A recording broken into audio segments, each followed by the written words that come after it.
Here we are, back for another rousing season of old-fashioned marketing with Andrea Lechner-Becker, Raja Walia. Cheers, Raj. Cheers. Ding. I don't think you have to make that noise. I think we add that in post, right? Sure, but it's funner to do it.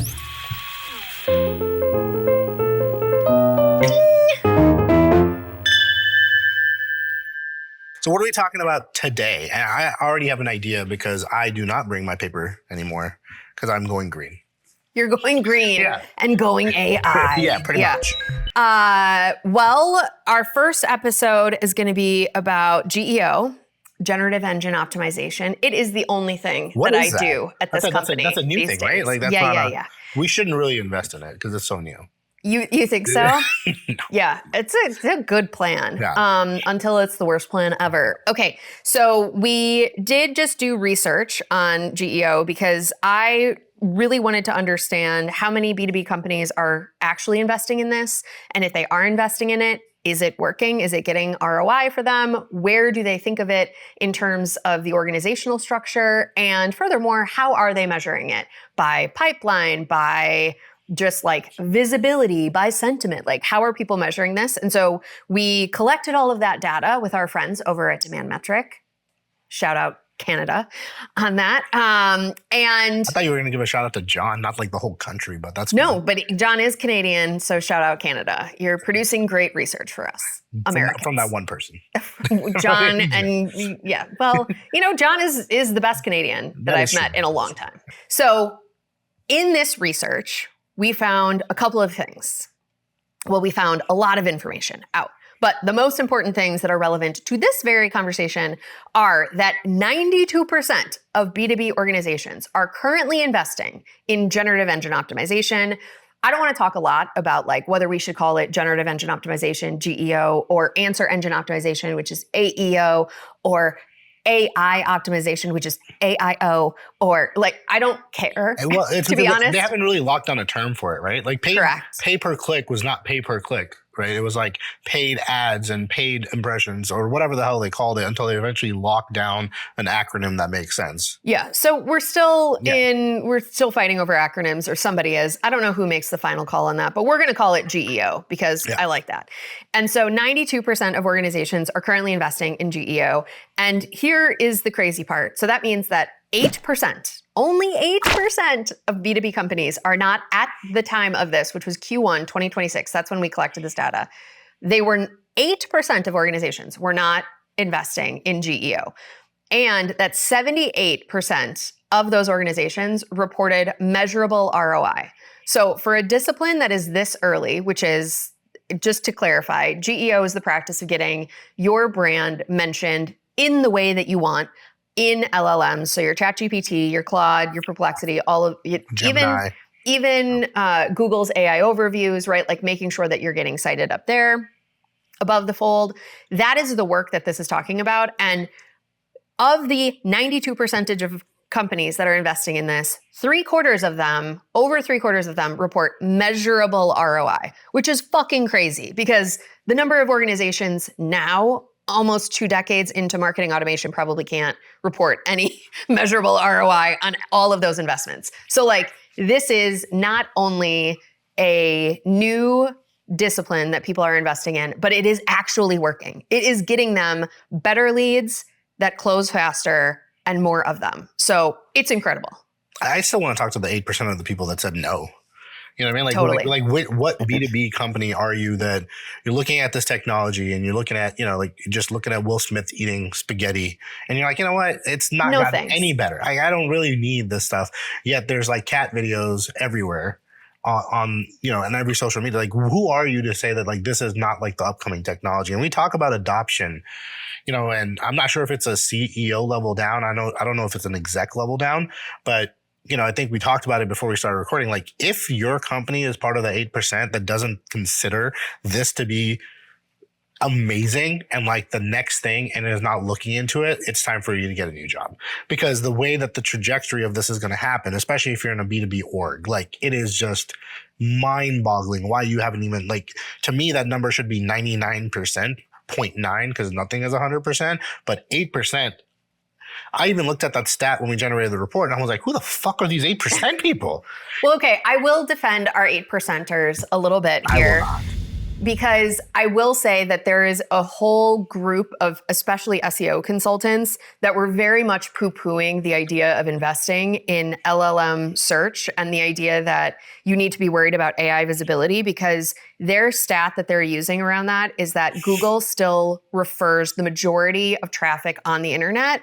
And their contention was, even though this is all overhyped, right? This idea that people are going to go to LLMs for discovery, it's not going to happen as fast as you think it is. And even then, if they do go there, you're still not getting any traffic from them. It's really hard to optimize. So Randy Fishkin, I don't know why I did it like his name has 3 syllables, but Randy Fishkin from SparkToro did this big report in January that basically said that trying to optimize for discoverability in LLMs is like a losing battle, because LLMs are giving a completely personalized experience to every user. So like there are people that have been telling companies like, don't worry about it. Good SEO will also get you into LLMs, but that is starkly not correct. Like our viewpoint on this is that SEO is the cornerstone of great GEO. Like a lot of the things are the same, but there are very, very specific differences. The biggest one being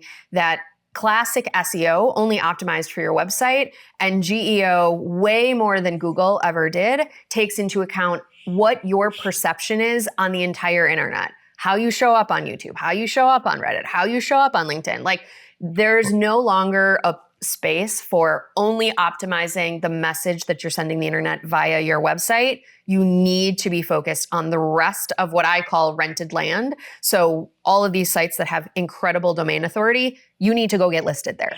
Yeah. But the other thing is, I think people are looking at this from a very different angle. Like when you look at SEO, it's the ability to be found. And one of the things with LLMs, I mean, people are having relationships with these things, right? Like they're like there's a very big distinction of I do this and I offer this service or product. I am being found. People are going to come to the website. The thing with LLMs is they're recommending you. Like they're recommending things to the person. So when we think about the old school buying behavior, and there was this entire idea of this funnel, right? Like people say 70% of your audience knows who you are before they even enter your funnel. Yeah. Like today, you're being recommended and cited, and the recommendation is the first, like a couple of the prompts, like if you ever use it, they ask you like, oh, what would you recommend? What's a good agency, right? Like from our perspective, and GPT or any LLM is going to give their opinion on it, right? They're going to say, oh, this agency works. This is why it is. The buying behavior, I think when you're talking about the SEO individuals, that the buying behavior is changing. It's no longer, you are right, technically, you will be found, but the questions that are being prompted are like, who's a good video guy? He's not going to show up. What are you going to do about it, man? Like, people are asking GPT for their opinions. And I think that's the biggest disconnect that people aren't understanding. It's no longer buying behavior of getting your information out there. You have to have certain elements in even like our GEO initiative that is like how to choose an agency, what agency makes sense. And they're going to take that information and they're just literally going to hack and slash it and send it to the person that's talking and say, you know what, we recommend this based off on, we recommend you reach out to them. And guess what? People are doing it. They're asking GPT what the fuck they want for dinner. Yeah. You know, like, so do you not think in a B2B standpoint that they're asking GPT which, you know, like, let's just take a prompt. Out of all the options that you've given me, what do you think is the best agency for me to work with? And GPT is going to give their opinion. Like, it's going to tell you, I recommend this. And how does it do that? It's not based off on all of the SEO stuff that drives traffic. There are specific elements to it. And I think that's the biggest disconnect from what I see, is that people are not understanding the buying behavior is changing. That landscape is changing. No longer to people can find you, but who's recommending you? Mm-hmm. And I think that's the biggest disconnect that, you know, I don't know who's that guy's name was, but I think for SEO agencies, that's the biggest disconnect that they're not understanding. They're just saying, we'll place it out there. People are going to show up and they're going to reach out. Like, no, we're going to place it out there. They're going to find you and they're going to be like, GPT, is this correct? Valid? Question mark, question mark. Please don't do this. And it's going to spit out some response. It's going to give you a response. Yeah.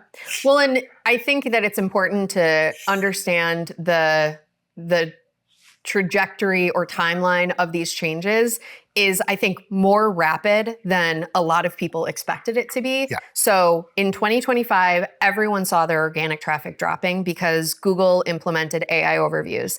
AI overviews is a way for Google to keep people on Google instead of pushing them to your website. So there has always been this conflict between brands and Google where we as a brand want people on our website. We want to, let's call a spade, control that journey, control what they see, control that they like us more than competitors, right? Like this is the main issue that I have when I try to get B2B companies into YouTube. A lot of executives will ask me, well, I don't want my competitors to show up in the right sidebar. Like, well, then do better. You know what I mean? Like, I don't care. Like the idea that you're going to be able to keep your prospect or your customer away from understanding what your competitors are doing, like that is already a flawed desire that is influencing how you are promoting your content and keeping you from the incredible reach that exists in YouTube. And I think that, so that's what happened in 2025. Back to that timeline of events. One quick thing to add. Well, unless you want to finish your thought. Yeah. I'll finish the timeline. So everybody saw their organic traffic start to plummet. And that's really where the catalyst for a lot of this conversation was. Like, hey, we're starting to see a lot less reliability in terms of forecasting for what our organic traffic is going to really look like. What do we do about that? Well, people in general are moving more to LLMs. We're hoping that the LLM traffic can start augmenting that Google traffic that we've now lost. So that's sort of the beginning part of it. And so then what you're seeing in sort of Q4 of 2025, Q1 of 2026 was people still saw that their organic traffic was declining, but now branded traffic from Google is going up. So what's the hypothesis of what's happening? People are going, exactly to your point, to an LLM, figuring out what their small and they're narrowing it down, right? Like they're vetting like an LLM, just like all those people that have relationships with a GPT person, which we've all read on the articles about. In the B2B world or in the marketing world, people are having it's a vetting. Like remember when we used to do a lot of vendor selections, like in the agency world, and people would come to us and they're like, you know about this, help us choose a product. Well, now they don't need that because they're like, you know everything that's out there, which product's working, which product's not working, recommend an agency, recommend a product, right? Yep. They're just using it as a vetting tool. And that's, I think, the biggest disconnect on customer buying behavior that people haven't picked up on. It's getting cited, the technicalities of it, but it's also the buying behavior of the person is changing. No longer to say, even from us, like we've been doing it forever, people aren't coming to us for vendor selection. They're saying GPT said these 3 things are good. I'm going to go with one of them. Can you help us implement it? Like that is a dynamic shift. I will say what they're still doing though is Googling the brand. Well, of course. Right. Of course. So like they'll get their short list from ChatGPT and then they will go Google you. So like I always tell brands, like if you're seeing that both your informational search volume go down and your branded search is going down, now you have a big fucking problem. Because at the very least, you can see your informational search volumes go down by up to 30%. And as long as your brand increases by 10, I'd say you're okay. If your brand is flat and your informational searches are going down 30%, you are fucked, dude. Like that is the people are always like, how do I know if I have a problem? That's it.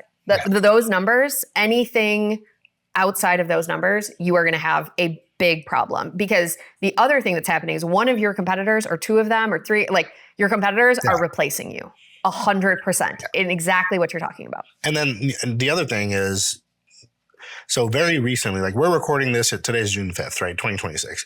About 2-3 weeks ago, Google dropped, and I'm going to talk about what they dropped. And then I'm going to go into their stance on it, which is like, in no way is this going to affect anything. Bullshit. So they dropped llms.txt. It is a website root directory that provides, and I'm literally reading what this does as of May 20th, 2026. It provides AI models with curated machine readable summary of the website's most important contact and API documentation, preventing AI from crawling through cluttered HTML files. This is as of May 20th of 2026. They have come out and said, in no way are we going to use this to promote our LLM? This is just for root directory across the board. This is for Google Search Console. This is this. So now going forward, websites, if you don't have this, right? And if you don't have this directory of getting through the clutter of what you want LLMs to know, then you're going to run into a problem. At this point, they've kind of come out and said, like, it's, should you use it? No, it's okay. We're just like, it's going to happen, right? So this, and wait, if you want to see it, like, there's, no, I love that you think I don't know anything about this. This is literally the work that I do every day. No, I knew about this on the 20th. Okay. Yeah. I actually read all of the documentation that Google provides. There you go. Yeah. There you go. Right. Yeah. And it's like I'm educated on the subject. I know, right? It's like something like that. Yeah. But yeah, I mean, like, these are all markdown files. Like, and like, so this change of not only just are you prepping for your GEO initiatives, but also are you now structuring your website? Because every single major company is going to take as much volume of that traffic as they possibly can. This is a question then, do you think, and this is opinion, right? In your opinion, do you believe Google that when they say that this is going to be open-ended, in no way are they going to refer or lock down traffic to like Gemini or their LLM? I believe that the llms text file, I have historically, up until last month, told people it doesn't matter. Nobody uses it. And I think that was accurate. People have been testing this. And so where you can get the best GEO information really is LinkedIn. However, you have to scrub through a ton of bullshit. But mostly, if you can find a post with like 50 reactions and a couple of comments from those of us who do this work on a daily basis, that's probably like a good one. If it has like 800 reactions, then it's some content farm and you can pretty much write it off as useless. But not universally, but that's generally the rule of thumb. And so there are a lot of people who have been testing this on their multiple sites, and they've noticed a small blip of improvement. With some experience a small blip, some experience none at all. And so I think it's like anything, where at this point, I think the announcement from Google to me moves this from a like, no, you don't have to worry about it, to like a medium, it's not that hard, so you might as well just fucking do it recommendation. But I still don't think it's the end all be all. I still think that fundamentally you have to care about query fanning and all of your rented land. I think that still is where you're going to get the majority of your benefit when you actually do GEO work. And then there's all of the core SEO work that you historically should have probably been doing a better job of anyways. And now the emphasis on LLMs has reinvigorated people to just pay attention to all of the stuff that's always been boring SEO stuff. Like your H2s have to be really good. Your page does have to target a keyword. Like you need to have a fucking point on this page that's unique and interesting. Things like that were always true, really, of SEO. But I do think that SEO agencies have historically had totally different metrics that they're looking at. And I think that that's the other reason that SEO agencies, so we asked the people that took our survey, which there's over 200 marketers that we kept in the survey, their responses. And we asked them how many of their, if they had an SEO agency, do they claim to do GEO work? And 88% of them said yes, although 37% were like, we don't know what that means.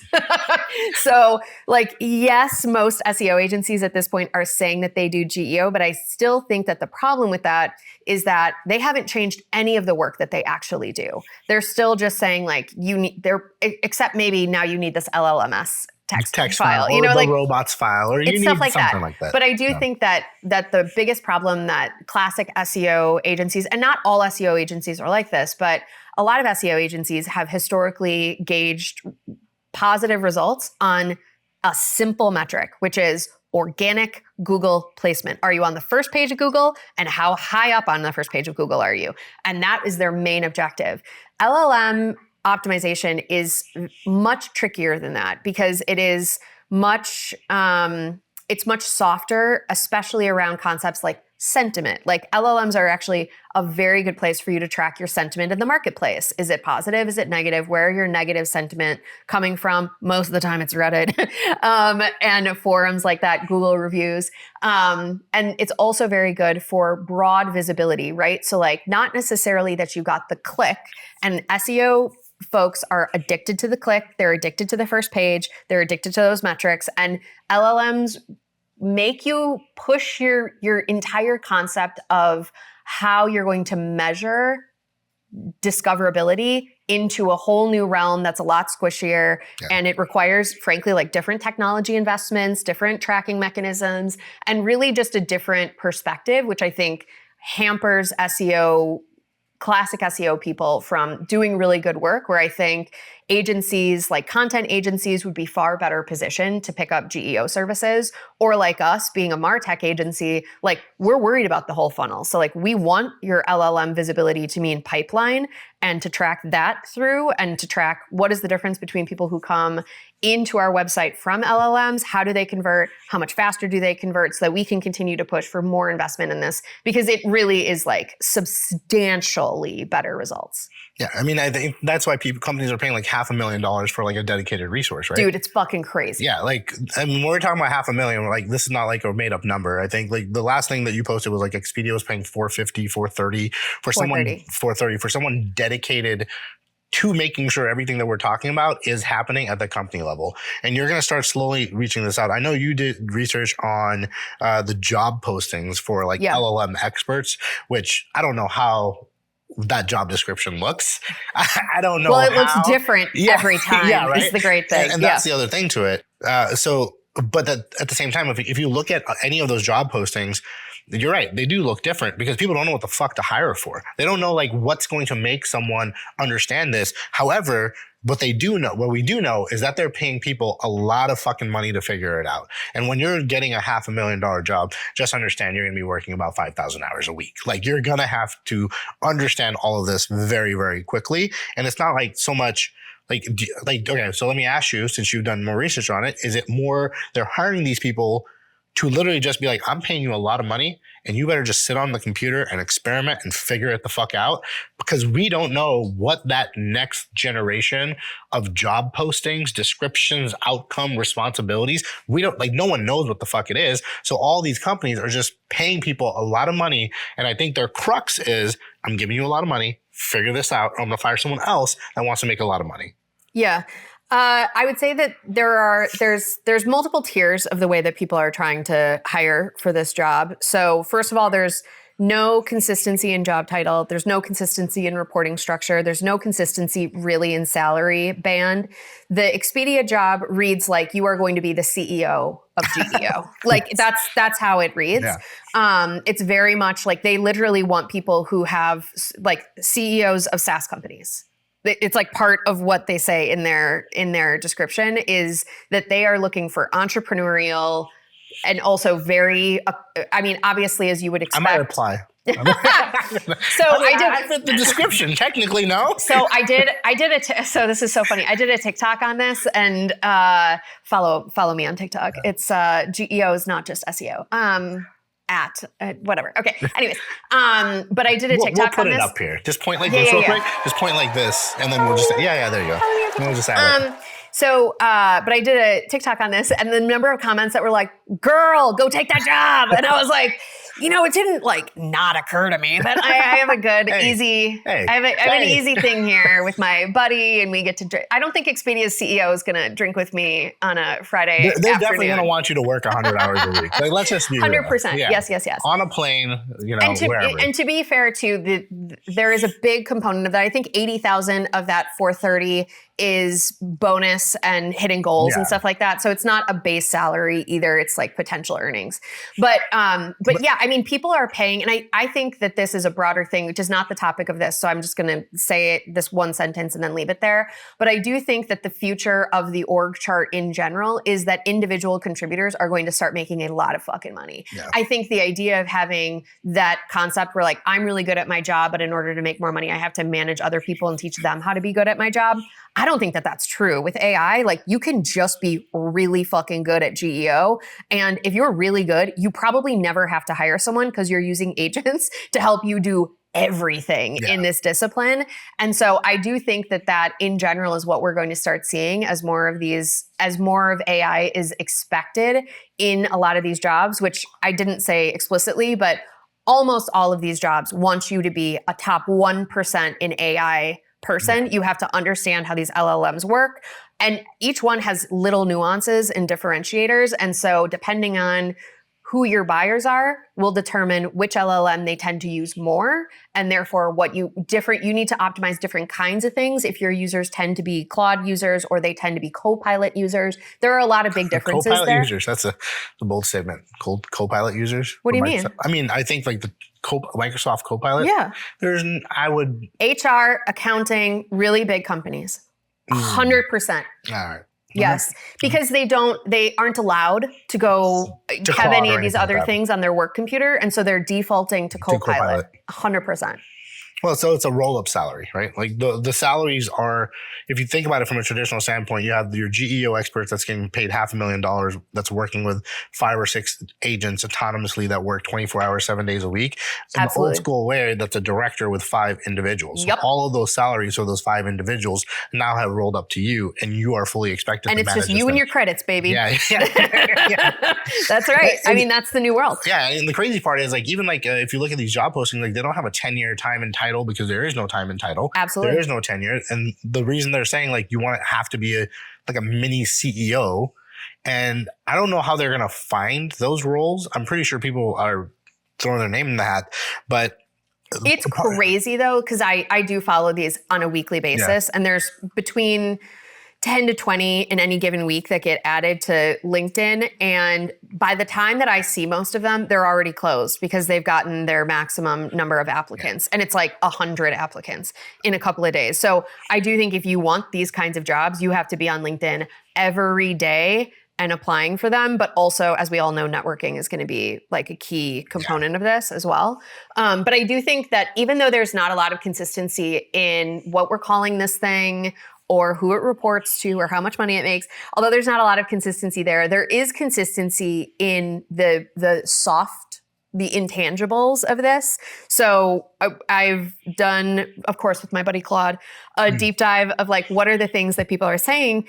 And I think the number one thing that they want is that like builder energy. So you'll see typically things like, this is a new role. The playbook doesn't exist yet. We need you to write it. The first search marketing hire, right? So like the bottom line is that they are not looking for someone to just execute their boss's plan. Their boss has no fucking clue what the plan is. And they're looking for someone to come in and make an impact from their individual contribution. I wonder how many of what won't work in these positions is like prompt engineers. Like that is to me like an ops version of this lead role. Prompt engineers are needed in some capacity, and what I want to separate is like there's people who use all of these tools and they prompt and they get an outcome and they think that is the coolest thing in the fucking world. Right? Like they're like, oh my God, I put this list in and it scrubbed it for me and I have all the data that I have. There is nothing better than talking to some old white man who's just uncovered the brilliance of his ChatGPTing. Like you're never going to believe what I was able to do. And I'm like, I had pizza for dinner today. Like really? I can guarantee you I did that in 2024. But it's fine. Tell me, and I'll act impressed. Yeah.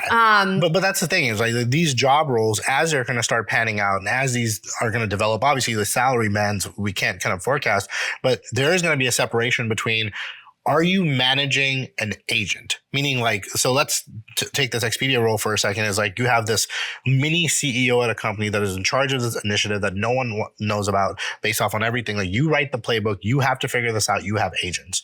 Then there's these prompt engineers. I think those are like the individuals that are eventually going to get hired to make sure the agents are kind of doing their job. We're going to talk about human-led, AI-assisted here in a little bit, but prompt engineers that are applying for these positions. And if you're using LLMs from a prompting perspective, just don't apply. It's just a totally different mentality. I would say the other thing that leads us into the next point that I want to make is that there are lots of things, lots of qualities. Again, I did a video on this on TikTok, so you can go there and dig in if you want to. That's what they do, right? I think they put it like right in the middle. And like right, like that's the. Anyways. The other thing is because it is a brand new discipline, you do have to have the ability to explain this shit to the people who write your checks still. And so most of the problem that people have in actually executing the LLM strategies that I put forward is that they just can't make a fucking decision and get out of their own way.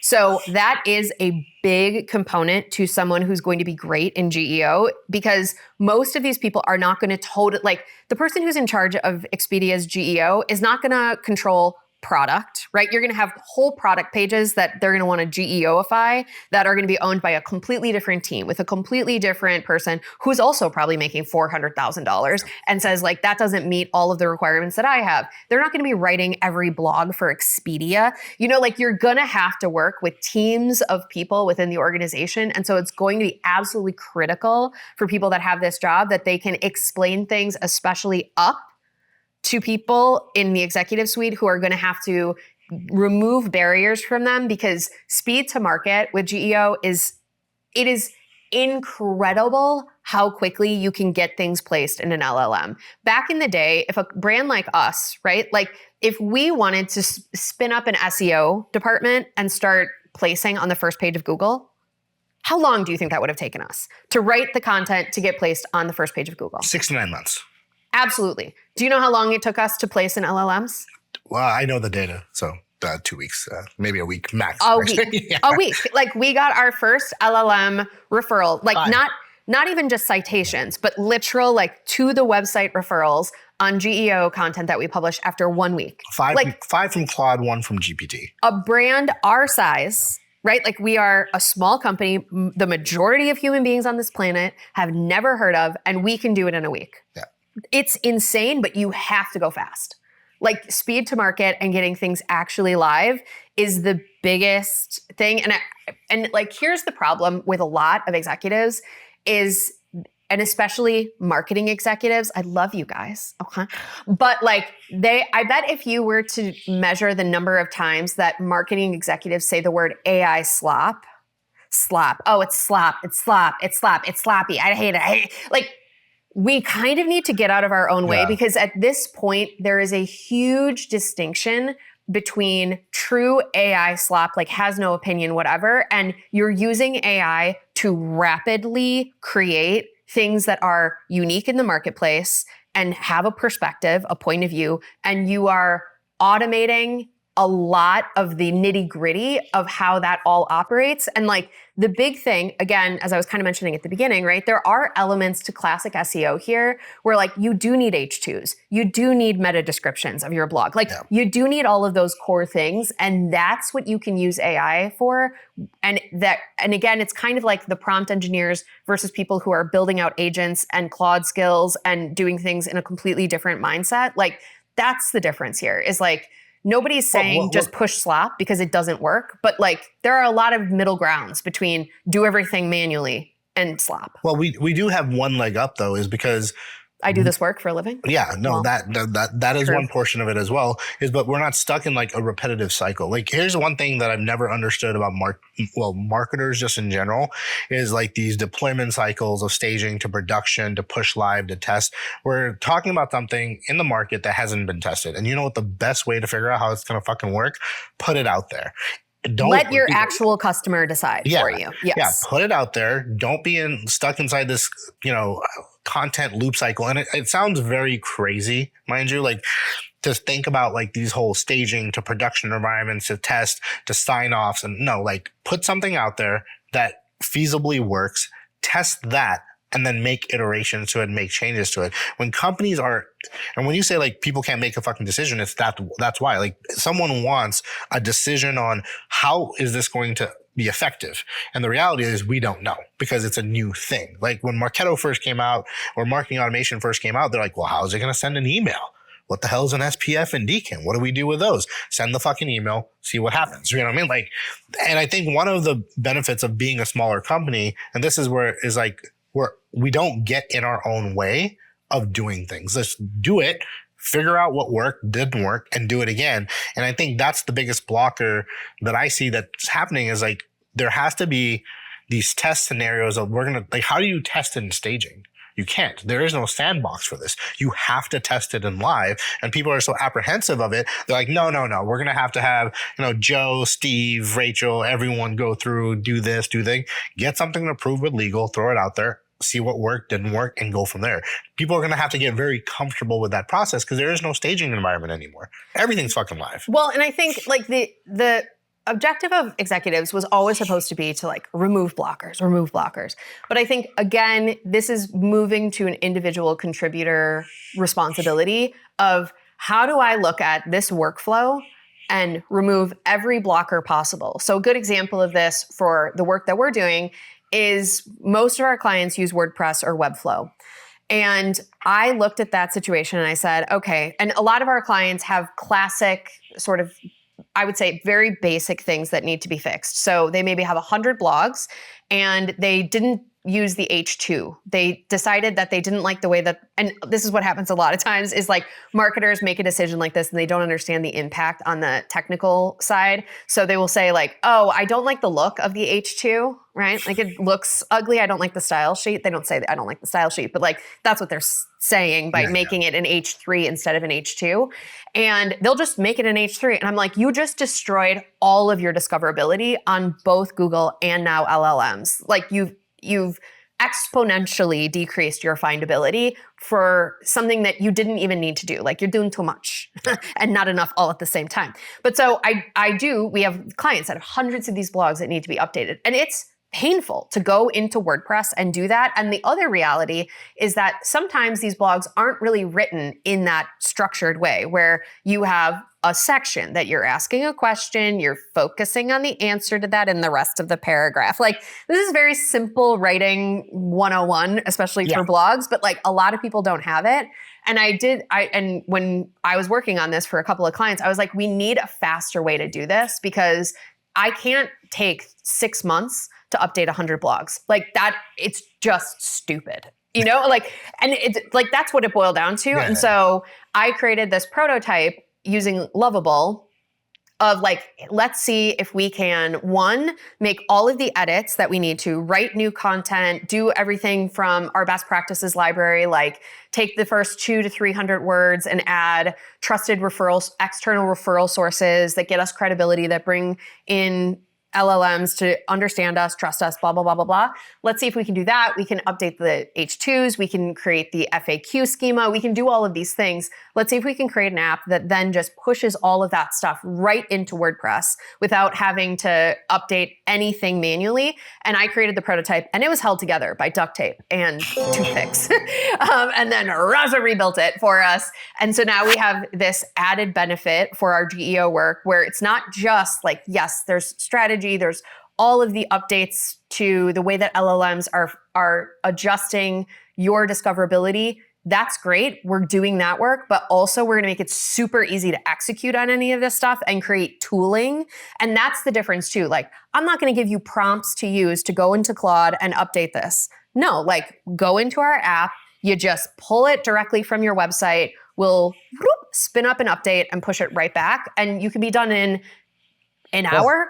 Well, even with Claude, like even when I was building the second iteration of it, and we had this conversation, it was like, well, we can do this, we can do it in Claude. And the problem is there's prompt engineering and then there's prompt engineering with a purpose. I kind of knew the purpose because I learned from Andrea, right? Like, so we invest in Claude, we invest in all of these things because we need to know about it. Like, that's just the agency mentality.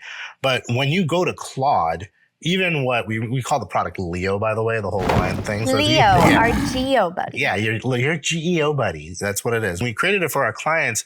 And, one of the things I think Andrea had mentioned was like, well, people can do this in Claude. And I went into Claude, Gemini, GPT, and I took a blog and I just sat there for 30 minutes arguing with this little fucking AI robot about what I needed to do. And it was just like, yeah, man, like that's amazing. Like, no, it's fucking not amazing. I'm telling you to do something and you're not doing it.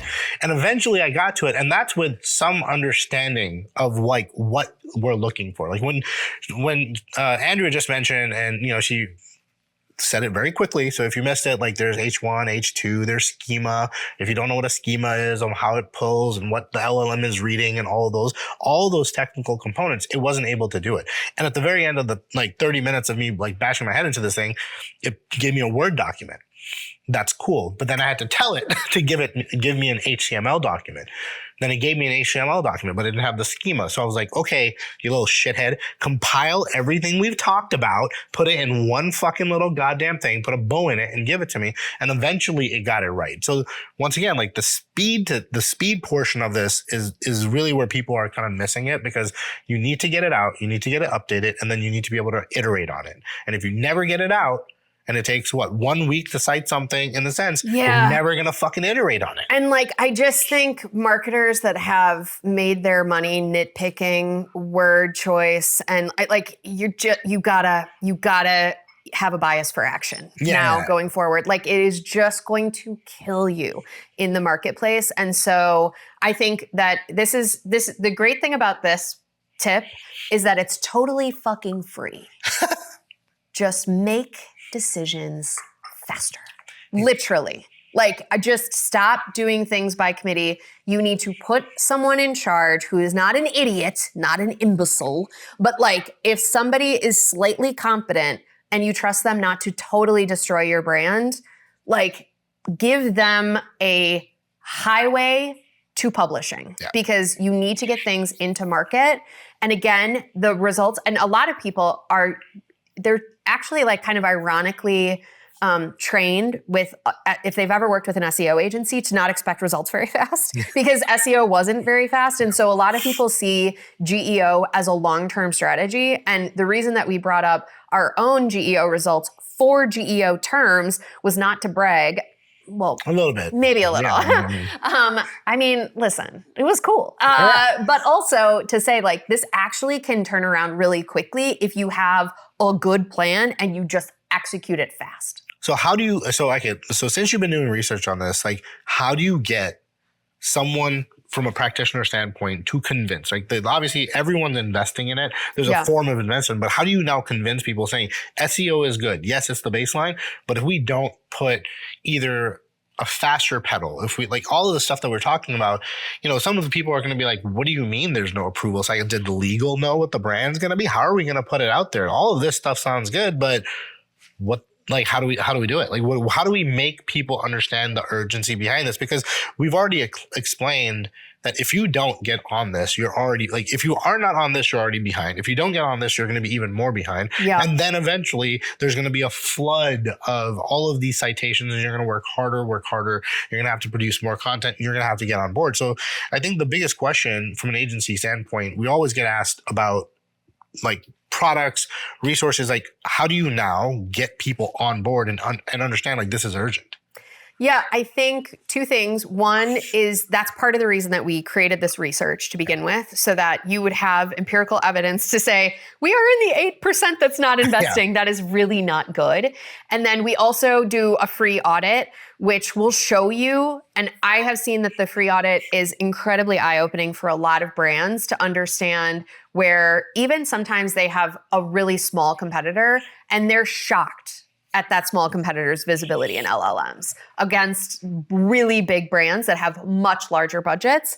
And that kind of like, like us. Fuck. I mean, it really is like us. Like, Claude, GPT, Gemini all said, when I said, hey, who are our biggest competitors? We are a 23-person company. And it just labeled some of the, like, one of the big four agencies 4 times our size. How would Claude or Gemini or any of those LLMs, even, like, if you think Swagga, baby. Yeah, right. I mean, it's just sort of like showing up big, correct, like showing up a lot of places, having really strong opinions, and showing that we are doing this work. For our particular cases, that's what shows it. But I do think what I get more often, even than like, how do I prove that this works, is like, how do I get my boss off SEO and into GEO? And I do think that is the wrong framing. I don't think it's either or. Google still has a stranglehold on most of the referral traffic on the internet today. You cannot deny it. I don't recommend trying to fight against it. You do need to optimize for SEO while optimizing for GEO. And I know nobody wants to hear, like, start, stop, and continue is supposed to be, what are you going to start?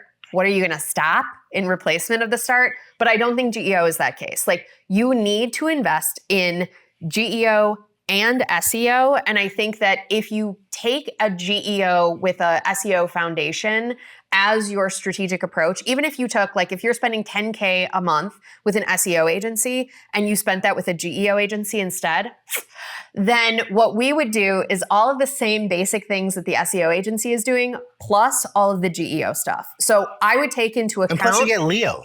I would take into account where you have the most opportunity across the ecosystem. That's what you really need, is to understand where do you have the best benefits, and not just your SEO stuff, but now with GEO included. That's really the answer, is like, they should be interconnected, but the issue is that you're probably already spending budget on— if you're just spending budget on SEO and your SEO agency can't tell you what they're doing differently this month from a year ago, you have a problem. Yeah.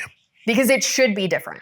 And going back to the example of, if we can get placed and be compared to other agencies within 1 week, that should give you some idea of how fast you can see some sort of turnaround. This is not a 3-month or 6-month play. Like, this is very quick to at least get your foot, like, not, I wouldn't even say foot in the door, to get some visibility of what's happening, and then be able to make a conscious decision on the investment. And once people do see it, they're like, holy shit, like it's there. And that's where I think you really have to kind of like start with. Well, and I'll just end the episode here, which is that, like, if you're waiting for an annual planning cycle, like, amazing, but your competitors aren't. Yeah. So, like, at the end of the day, a lot of this is competition. And at this point, again, only 8% of companies aren't investing in this, and and only 1/4 of the people that are investing in this aren't seeing ROI. So that means that everyone else, the highest likelihood is that your biggest competitors are investing here and they're winning, and every fucking day, literally, they're gaining market share against you. So, like, if that's not enough to get your CFO to go, well, fuck, here's an extra 10. And it's also not extraordinarily expensive. We're not asking, you don't have to invest $250,000 a month in this initiative. Yeah. It's $10K a month extra. Yeah. Like, it is a headcount for someone who's super small. So you can invest $10K a month, or you can go Expedia way and hire someone internally for $300K. But I mean, really, it's not that expensive. And so, in my opinion, there's just no excuse not to be doing this at this point. So, call us. What are we talking about next? What are we talking about next? I don't know. What do you want to do next? Humans versus robots. Humans versus robots coming up next on Old Fashioned Marketing. Cheers, Raj!